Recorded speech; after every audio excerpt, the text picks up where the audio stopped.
하나님 아버지와 우리 주 예수 그리스도께로부터 오는 은혜와 평강이 오늘 예배에 참석하신 모든 분들에게 함께 하시기를 축원합니다.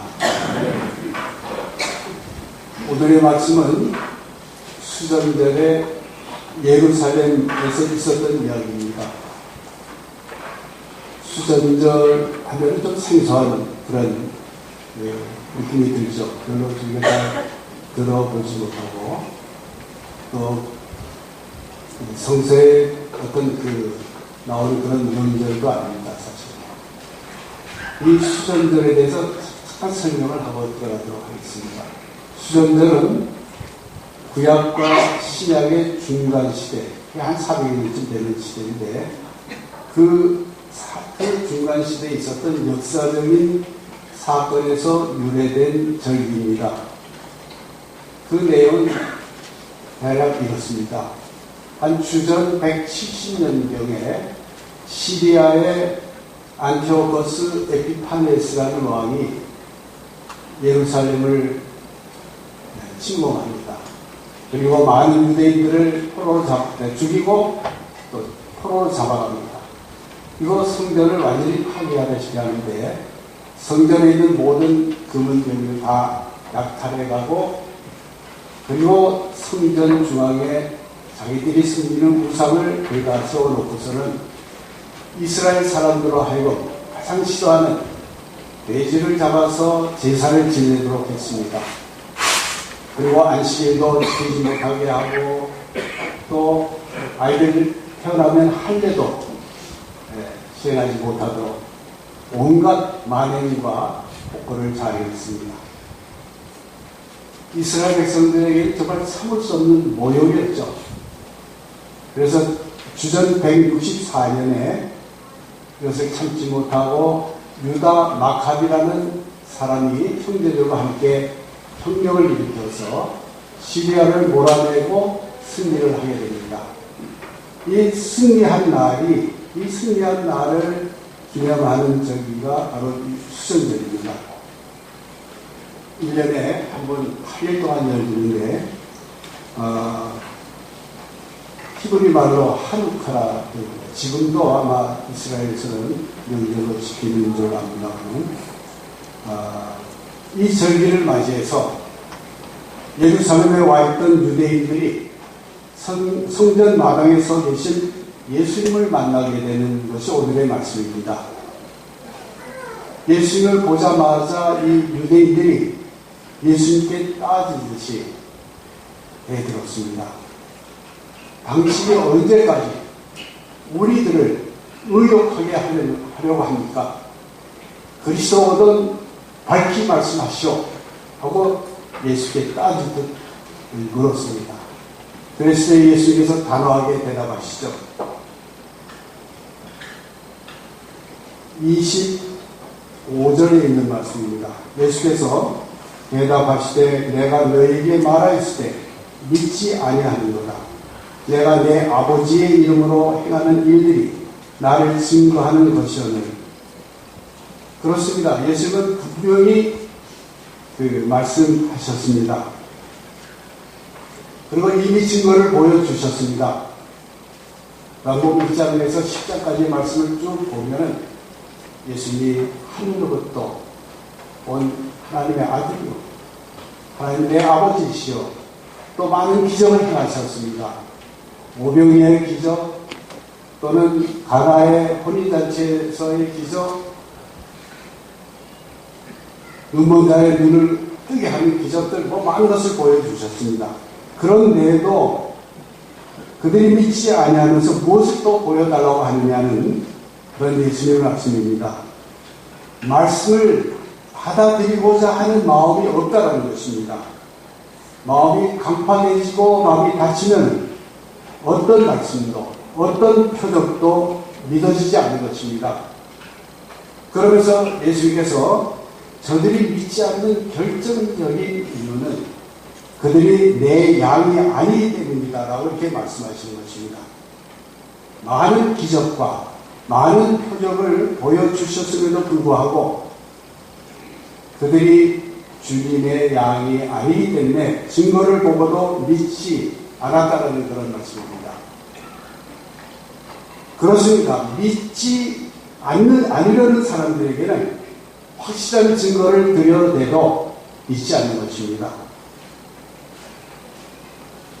예수님의 부활을 들었습니다. 사람들에게 예수님의 부활을 얘기하면 믿으려고 하지 않습니다. 그래서 오늘의 말씀이 부활절 넷째 주일에 이렇게 선택된 것이 아닌가 그런 생각을 해봅니다만은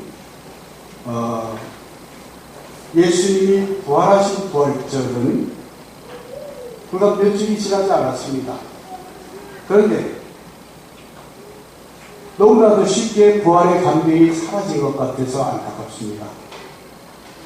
부활이 얼마나 놀라운 사건입니까? 그런데 부활에 대해서 사람들에게 얘기를 하면은 인정하려고 하지 않습니다.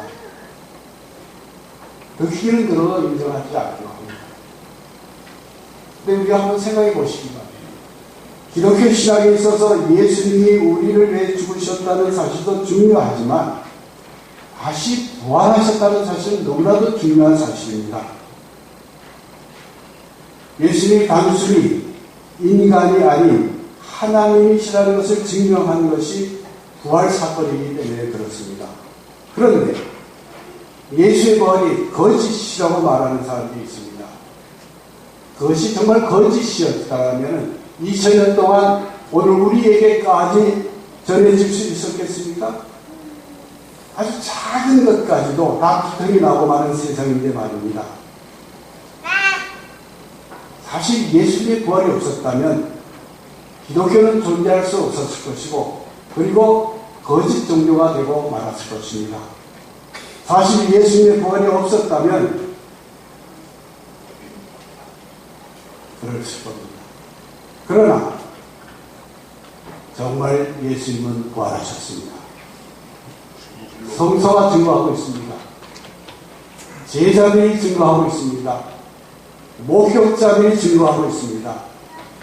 이 증거가 있음에도 불구하고 이 부활신앙을 이성으로 이해되지 않는다고 하면서 믿지 않으려고 합니다.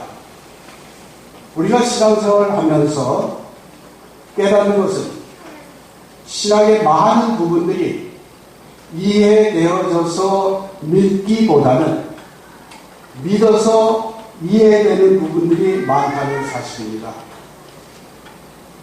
그것이 부활 사건이 그렇습니다. 바울은 이것을 이렇게 설명하고 있습니다. 고린도전서 1장 18절에서 십자가의 도가 멸망하는 자들에게는 미련한 것이요 구원을 받는 우리에게는 하나님의 능력이다라고 이렇게 말씀했습니다. 예수님의 부활은 하나님의 능력입니다. 예수님이 부활하신 사실이야말로 우리가 믿을 수 있는 믿음의 근거인 겁니다. 그분이 아무리 황금 같은 교훈을 많이 남겼다 할지라도 그분이 죄인을 사랑해서 십자가에 달려 죽으셨다 할지라도 그분이 죽은 것으로 끝났다라면 그분은 우리의 구주가 될 수 없었고 그리고 우리가 믿어야 될 이유가 없는 것입니다. 혹시 우리들의 생활의 모범은 될 수 있을지 몰라도 믿음의 대상은 될 수 없을 겁니다. 예수님의 부활이 없으면 예수를 믿는 믿음, 다시 말해서 기독교의 복음은 헛것이 되고 마는 것입니다. 사도 바울은 고린도서 15장 19절에서 이렇게 말합니다. 그리스도께서 다시 사신 것이 없으면 너희의 믿음도 헛되고 너희가 여전히 죄 가운데 있을 것이다 라고 했습니다. 예수님의 부활은 기독교 신앙에 있어서 핵심입니다. 이것을 믿지 않고 예수를 믿는다는 것은 전혀 예수를 믿는 것이 아닙니다. 로마서 10장 9절에 보면은 네가 만일 내 입으로 예수를 주로 시인하며 또 하나님께서는 그를 죽은 자 가운데서 살리신 것을 내 마음에 믿으면 구원을 얻으리라고 했습니다. 그러므로 우리의 구원 얻는 믿음은 예수 그리스도의 부활을 진정으로 믿고 나도 그분과 함께 부활할 것이라고 믿는 믿음인 것입니다. 만일 예수님이 부활하지 않으셨다면 그가 하나님의 아들이라는 사실도 그런 주장도 다 사기로 드러났을 것입니다. 그리고 그렇게 겁이 많던 제자들도 그렇게 대담할 수가 없었을 것입니다. 베드로가 그 대표적인 사람이 아닙니까? 그가 많은 사람들 앞에 설교했을 때 3,000명의 사람들이 회개하고 세례를 받았다고 성경은 기록하고 있습니다. 그렇게 할 수 있었던 것은 그가 부활하신 주님을 만났기 때문에 그렇습니다. 그리고 예수 믿는 사람들을 그렇게 핍박하던 사울이 부활하신 예수를 만나고 얼마나 강력하게 부활의 사실을 증거하고 있습니까? 고린도전서 15장 3절에서 8절까지 말씀 제가 읽어드리겠습니다. 바울이 이렇게 말하고 있습니다. 내가 받은 것을 먼저 너에게 전하였노니 이는 성경대로 그리스도께서 우리 죄를 위하여 죽으시고 장사 지낸 바 되었다가 성경대로 사흘 만에 다시 살아나사 게바에게 보이시고 그의 12 제자에게와 그 500여 형제에게 일시에 보이셨나니 그 중에 지금까지 태반이나 살아있고 어떤 이는 잠들었으며 그 후에 야고보에게 보이셨으며 그 후에 모든 사도에게와 맨 나중에 만삭되지 못하여 난 자 같은 내게도 보이셨느니라고 했습니다. 얼마나 확실한 말씀입니까? 성경에는 예수님이 부활하신 후에 사람들에게 나타나신 사실을 12번 이상이나 기록되어 있습니다. 특히 500명의 사람들에게 일시에 보이셨다는 증언은 부활하신 주님을 보았다는 사실이 환상이었다라고 말할 수가 없는 것입니다. 이렇게 많은 목격자와 성서의 증거에도 불구하고 믿지 않는 사람은 2000년 전이나 지금이나 똑같습니다. 안 믿는 사람들은 아무리 진실을 말해도 안 믿습니다. 믿을 만한 증거를 들려대도 믿지 않습니다. 그러면 왜 사람들이 이와 같이 완강하게 믿기를 거부할까요? 예수님은 그 이유를 이렇게 오늘 본문 말씀에서 설명하고 있습니다. 26절이죠. 너희가 내 양이 아니므로 믿지 아니하는도다. 두려운 말씀입니다. 요한복음 10장은 우리와 예수님의 관계를 목자와 양의 관계로 이렇게 설명하고 있습니다. 우리가 주님을 따르는 것은 우리가 주님의 양이기 때문이라는 것입니다. 우리가 어떻게 주님의 양이 될 수 있었습니까? 주님이 우리를 택하여 양으로 삼아 주셨기 때문입니다. 목자가 양을 택하는 것이지 양이 목자를 택하는 것이 아닙니다. 무슨 말씀입니까? 이 말을 깊이 생각해 보면 우리가 예수님을 하나님의 아들로 믿게 된 것은 우리의 결단이 아니라 하나님의 예정된 선택이 있었기에 가능하다는 말씀입니다. 오늘날 여러분이 예수를 믿게 된 것도 하나님의 오래전부터 예정하셨다라는 사실입니다. 요한복음 15장 16절에 보면 너희가 나를 택하는 것이 아니요 내가 너희를 택하여 세웠나니 라고 말씀하고 있습니다. 이것을 신학적으로 우리는 예정론이라고 말합니다.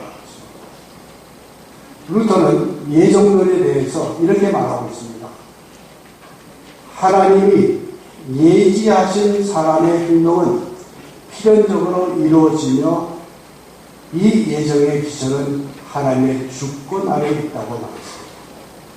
하나님이 예지하신 사람의 행동은 필연적으로 이루어진다는 것입니다. 하나님의 주권 하에서 그렇게 됩니다. 로마서 8장 29절에서 30절을 보면은 하나님은 우리가 태어나기 망세전부터 미리 아시고 우리를 선택하시고 나중에 예수를 믿을 수 있도록 만반의 준비를 다해 놓으셨다가 우리의 마음을 열어 믿게 하셨다는 것입니다.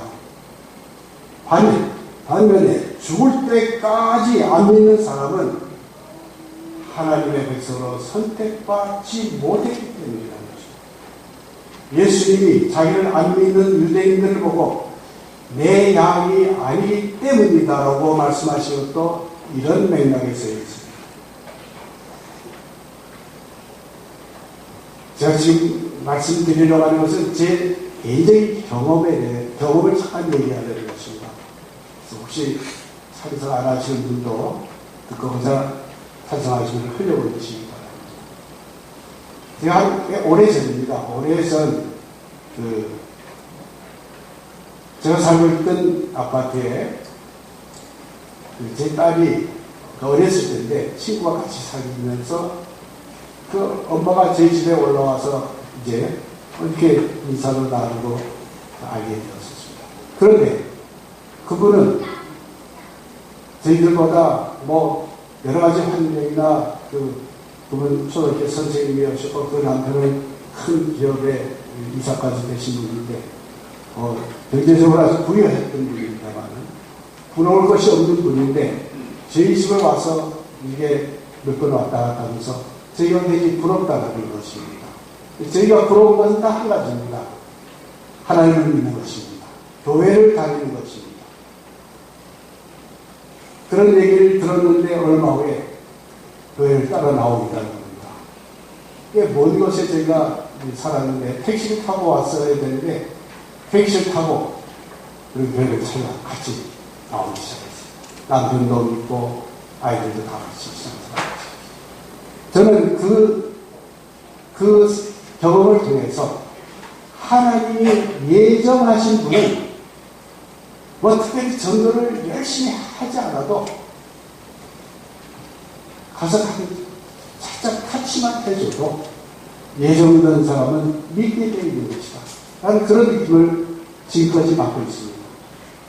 그런가 하면 또 반대로 제 친구 중에 하나는 요즘도 가끔 만날 때가 있습니다만 고등학교 동창입니다.